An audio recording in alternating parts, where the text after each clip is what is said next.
और नरेंद्र मोदी किसी से डरने वाले नहीं है।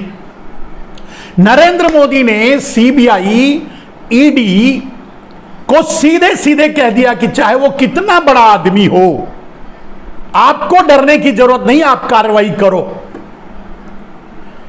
लेकिन ये बात कहे हुए भी एक दिन से ज्यादा हो गया, लेकिन फिर भी अडानी पर कोई छापा नहीं पड़ा, कोई ईडी नहीं पहुंची, कोई सीबीआई नहीं पहुंची, कोई इनकम टैक्स का रेड नहीं हुआ। मुझे लगता है कि अब ईडी, सीबीआई और इनकम टैक्स या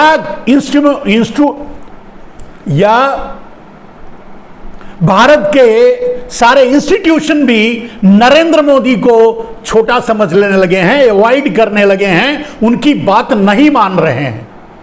अगर मानते तो मैं समझता हूं अब तक तो अडानी जेल में होना चाहिए था, क्योंकि नरेंद्र मोदी मंच से बोल दिए कि कितना बड़ा आदमी हो उसको गिरफ्तार करो, उस पर जो कार्रवाई है कार्रवाई करो,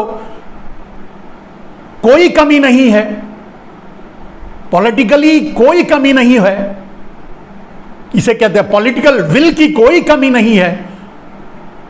तो अब ईडी, सीबीआई, आईटी क्या इंतजार कर रही है? वो अडानी को क्यों गिरफ्तार नहीं कर रही है? अडानी पर क्यों छापे नहीं मार रही है? अडानी जैसे चोरों को क्यों नहीं पकड़ रही है? वगैरह वगैरह वगैरह। तो दो अब पार्ट हो गए।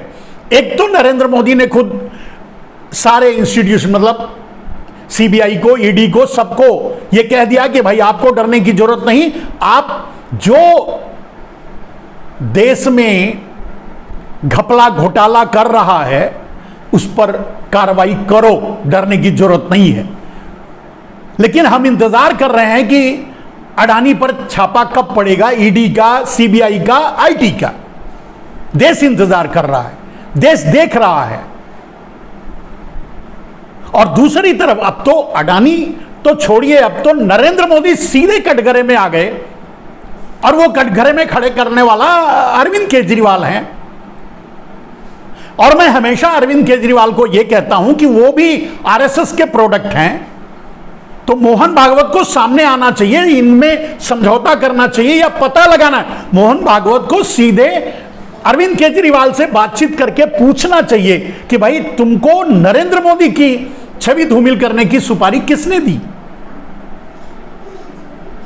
यह जानकारी होनी चाहिए। अब बात जब नरेंद्र मोदी ने उठाया है तो बात इग्नोर नहीं करनी चाहिए, जांच तो होनी ही चाहिए। यह पता लगाना बहुत जरूरी है कि नरेंद्र मोदी की छवि धूमिल करने के लिए अरविंद केजरीवाल को सुपारी किसने दी, क्योंकि सबसे एग्रेसिव प्रहार अगर कोई कर रहा है तो वो आप पार्टी है, अरविंद केजरीवाल हैं। सीधा प्रहार इसे कहते हैं। संजय सिंह हैं जिन्होंने सीधे सीधे कह दिया कि कितना पैसा कहां लगा है, कितना पैसा कहां लगा है, वगैरह वगैरह वगैरह। और अब तो सबसे बड़ी बात तो जेपीसी जांच, सिर्फ जेपीसी जांच अडानी की कंपनियों में, अडानी ग्रुप में सारा पैसा नरेंद्र मोदी का लगा है। इतने की ही जेपीसी जांच ना हो, एक जेपीसी अलग से बनानी चाहिए नरेंद्र मोदी जी के छवि को सुधारने के लिए और उन सुपारी वालों को पकड़ने के लिए, उन सुपारी वालों को सामने लाने के लिए, उजागर करने के लिए, जिसने नरेंद्र मोदी जी के शैक्षणिक योग्यता पर सवाल उठाया है। नरेंद्र मोदी जी से डिग्री मांग ली, इतनी बड़ी हिम्मत ये कैसे कोई कर सकता है भाई? कैसे कोई नरेंद्र मोदी से उनकी डिग्री मांग सकता है? जब उन्होंने कह दिया, वो मैंने भी सुना, पहले मैं कई बार सुन चुका हूं, ये वायरल है, ये गूगल सर्च करके देख लीजिए, नरेंद्र मोदी जी के अपने मुखारबिंद से ये बयान वायरल है कि वो तो पढ़े लिखे नहीं हैं, वो तो स्कूल से आगे नहीं गए हैं।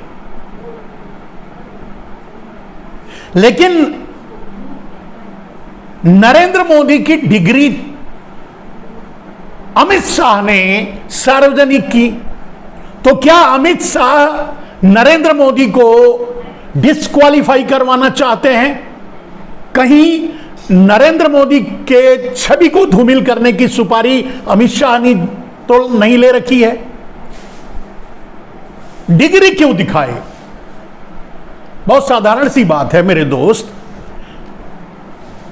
नरेंद्र मोदी जी कम पढ़े लिखे हैं, हमें कोई दिक्कत नहीं है, देश को भी कोई दिक्कत नहीं है, और हमारे संविधान को भी कोई दिक्कत नहीं है। संविधान में तो यह है कि अनपढ़ अंगूठा छाप आदमी भी प्रधानमंत्री बन सकता है। तो जब देश को दिक्कत नहीं है, संविधान को दिक्कत नहीं है, आम आदमी को दिक्कत नहीं है, संसद को दिक्कत नहीं है, तो फिर नरेंद्र मोदी की डिग्री सार्वजनिक करने की क्या जरूरत थी? अब सवाल यह है कि अगर नरेंद्र मोदी की डिग्री अमित शाह जी ने सार्वजनिक की, तो साजिश अमित शाह जी ने की छवि धूमिल करने की, क्योंकि अब अरविंद केजरीवाल, फिर यहां अरविंद केजरीवाल सामने आ गए। अरविंद केजरीवाल धरना देकर बैठे हैं कि वो तो मोदी की डिग्री देखकर ही रहेंगे, और अब तो आप पार्टी, अरविंद केजरीवाल, संजय सिंह और पूरी आप पार्टी ये कह रही है कि नरेंद्र मोदी को प्रधानमंत्री बने रहने का कोई हक नहीं है, नरेंद्र मोदी डिस्क्वालीफाई होने चाहिए। अरविंद केजरीवाल जी का कहना है, आप पार्टी का कहना है कि डिग्री अगर पढ़े लिखे नहीं है तो कोई बड़ी बात नहीं, लेकिन झूठ अगर डिग्री दिखाई जाती है, सबमिशन दिया जाता है, तो कानूनन चुनाव आयोग और संसद दोनों इसके लिए बाध्य है कि उसकी जांच कराए, और अगर वो गलत साबित होता है तो डिस्क्वालीफाई करे, प्रधानमंत्री की कुर्सी छोड़ें नरेंद्र मोदी जी, और कभी चुनाव ना लड़ सकें, इतनी सजा तो हो ही जाएगी इस गलत सूचना के जरिए, गलत सूचना के कारण। तो अब यहां फिर आरोप अरविंद केजरीवाल, संजय सिंह या फिर आप पार्टी पर लग गया। इसीलिए मैंने कहा कि आखिर आप पार्टी को किसने सुपारी दी है, क्योंकि ये हजारों बार मैं बता चुका हूं टेक्निकली समझा करके कि कब आप पार्टी का कैसे उदय हुआ, उसके जितने लोगों को सामने लाया गया, कैसे कैसे लाया गया, और कौन उसके लिए जिम्मेदार थे, किसके कारण आप पार्टी बनी, किसने आप पार्टी बनाई, किसने अरविंद केजरीवाल को लाए, ये सब कुछ आरएसएस ने किया था। तो अब देखिए, शक की सुई, सुपारी देने वाले शक की सुई किस पर जाती है? पहला शक तो जाता है नरेंद्र मोदी जी ने शायद इनडायरेक्टली यही बात कहने की कोशिश की है, हमें उनके भावनाओं की कद्र करनी चाहिए, हमें यह जानने का हक है, नरेंद्र मोदी को जानने का यह हक है और उनको कार्रवाई करनी चाहिए। तो पहला शक की सुई तो जाती है अमित शाह जी पर कि जब जरूरत नहीं थी, भाई अगर अंगूठा छाप प्रधानमंत्री बन सकता है, पढ़ाई लिखाई बताने की जरूरत नहीं है, यह संवैधानिक व्यवस्था हमारे संविधान में अगर है, तो फिर नरेंद्र मोदी की डिग्री दिखाने की क्या जरूरत थी? कहीं ये फंसाने का काम, कहीं ये सुपारी तो नहीं लिए हैं।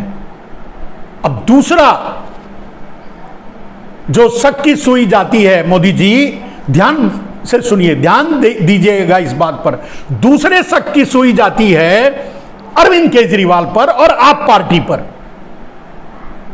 तो अगर आप पार्टी ने सुपारी ले रखी है तो सुपारी दी किसने है? अगर अरविंद केजरीवाल आप पार्टी आरएसएस का प्रोडक्ट है, बी ग्रुप है, बी पार्टी है, बैकअप पार्टी हैं अगर, तो हमारे प्रधानमंत्री जी की छवि धूमिल करने की सुपारी आरएसएस ने अरविंद केजरीवाल को दी है, ये मेरा मानना है। कहीं ऐसा तो नहीं